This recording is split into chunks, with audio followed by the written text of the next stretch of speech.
So hello दोस्तों, welcome to my channel. और आज हम लोग लीनियर इक्वेशन टू वेरिएबल के फर्स्ट एक्सरसाइज का फर्स्ट क्वेश्चन देखेंगे, स्टेट बोर्ड का, महाराष्ट्र बोर्ड का। तो क्वेश्चन देखो क्या है, 5x + 3y = 9 और 2x - 3y = 12। तो ये क्वेश्चन को साइमल्टेनियस इक्वेशन से सॉल्व करना है। ठीक है, सबसे पहले दो इक्वेशन आपको पता होना चाहिए, क्योंकि लाइन की जब दो इक्वेशन एक दूसरे से मीट करती है तो वो पॉइंट जहाँ पर वो मीट कर रही है वो हमको निकालना पड़ता है कि वो x एक्सिस से कितनी दूरी पर है और y एक्सिस से कितनी दूरी पर है। इसके लिए दो इक्वेशन होना ज़रूरी है। ठीक है, अब ये फर्स्ट इक्वेशन को मैंने फर्स्ट नाम दे दूंगा, इसको सेकंड नाम दे दूंगा। ठीक है, हाँ, अब क्या करो, इन दोनों को मैं यहाँ लिख रहा हूँ 5x + 3y = 9। इसमें दो रूल को आपको फॉलो करना पड़ता है, बस दो रूल। अगर वो दो रूल आपको आ गया तो आपका साइमल्टेनियस इक्वेशन फौरन सॉल्व हो जाएगा। अब वो दो रूल क्या है वो आप ध्यान दो। वो रूल ये है कि अब हम लोग पढ़ रहे हैं linear equation in two variable. यहाँ पर दो वेरिएबल होगा, ज़्यादातर x और y होता है। तो यहाँ दोनों जगह x वेरिएबल है, यहाँ दोनों जगह y वेरिएबल है। तो x वेरिएबल या y वेरिएबल, कोई भी एक वेरिएबल के साथ का जो नंबर होता है वो सेम होना चाहिए। पहला रूल ये कहता है वो सेम होना चाहिए। अब आप अगर x वेरिएबल, दोनों x वेरिएबल का नंबर देखेंगे तो एक 5 और एक 2 है जो कि सेम नहीं है। फिर अगर x का सेम नहीं हुआ तो आप y की तरफ चेक करिए, y का वेरिएबल का दोनों का जो नंबर है वो सेम है।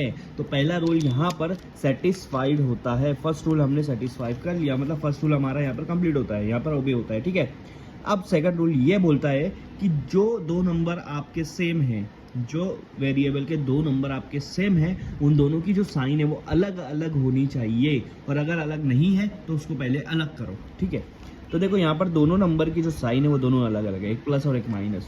तो यहाँ पर दूसरा रूल भी जो होता है वो भी सेटिस्फाई होता है। तो ये सिंपल सा क्वेश्चन है जहाँ पर दोनों रूल पहले से ही सेटिस्फाइड है। आप इसको सॉल्व करना है। क्या करना है, जो आपका सेम नंबर है दोनों की साइन अलग अलग है, इनको कट कर दो, क्योंकि 3 - 3 क्या होगा, 0 हो जाएगा। ये y हमारा यहाँ से निकल गया, हमारे पास सिर्फ x बचेगा और ये कांस्टेंट नंबर बचेगा। ये 5x प्लस में, ये भी प्लस में है, तो 5 + 2 कितना होता है, 7x हो जाएगा। ठीक है, बहुत सारे नंबर बंदे क्या करते हैं, x + x² कर देते हैं, ये गलत है। मल्टीप्लाई के बाद x² होता है। ठीक है, 9 + 12 आपका 21 होगा। 7x = 21 आपका यहाँ पर इक्वेशन बनी है। अब क्या करो, x के साथ जो भी नंबर हो उसको दोनों तरफ डिवाइड कर दो 7 से। ये 7 कैंसिल हो जाएगा, यहाँ बचेगा x, यहाँ पर बचेगा 7 × 1 = 7, 3 सा। तो x की वैल्यू आ रही है आपकी 3। x की वैल्यू क्या आ रही है आपकी, 3 आ रही है। ठीक है, हाँ, अब आपको क्या करना है, कोई भी एक इक्वेशन ऊपर से उठा लो। मैं आपको इक्वेशन यहाँ से उठा लेता हूँ, सेकंड वाला, वो मुझे इजी पड़ेगा, -3y = 12। आप फर्स्ट वाला भी उठा सकते हैं, कोई प्रॉब्लम नहीं, दोनों इजी है। ठीक है, अब x की वैल्यू यहाँ पर आप 3 में डालो। फर्स्ट वाला ज़्यादा इजी है, सॉरी, फर्स्ट वाला ज़्यादा इजी है। x की वैल्यू 3 पे डालो तो x में वैल्यू 3 पुट करो, तो x की वैल्यू 3 है, यहाँ पर x की जगह मैं 3 रख दूंगा। -3y = 12। ठीक है, अब क्या करो, सबसे पहले इन दोनों को मल्टीप्लाई कर दो। बॉडमास रूल के हिसाब से पहले मल्टीप्लिकेशन होता है, 2 × 3 = 6, -3y = 12।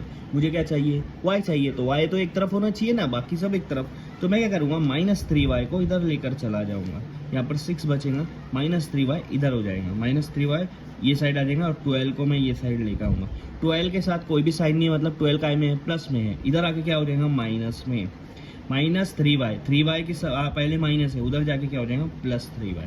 तो हमने इंटरचेंज कर दिया, इसको इधर कर दिया, और साइन उल्टी हो जाएंगी। जो प्लस में वो माइनस में हो जाएगा, जो माइनस में वो प्लस में हो जाएगा। 6 में से 12 गया। बहुत लोगों को यहाँ प्रॉब्लम होती है, तो बड़े में से हमेशा छोटे को माइनस करना चाहिए। 12 में से 6 गया, 6 बचेगा। अब देखो बड़ा नंबर कौन सा है, 12, उससे पहले साइन कौन सी है, माइनस, तो यहाँ माइनस लगा दो। हमको क्या निकालना है, y निकालना है। तो y के साथ क्या है, 3, तो दोनों तरफ 3 से डिवाइड करो।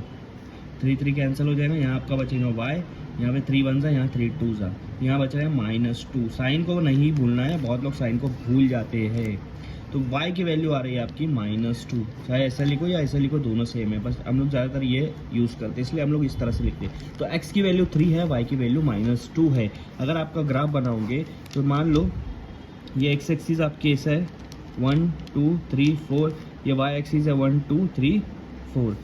ठीक है, और y में आपका माइनस में जा रहा है ना, 1 2 3 4, सॉरी x में भी बनाना पड़ेगा, 1 2 3 4, ये हो जाएगा 1 2 माइनस में -3। ठीक है, तो ये आपका ग्राफ है।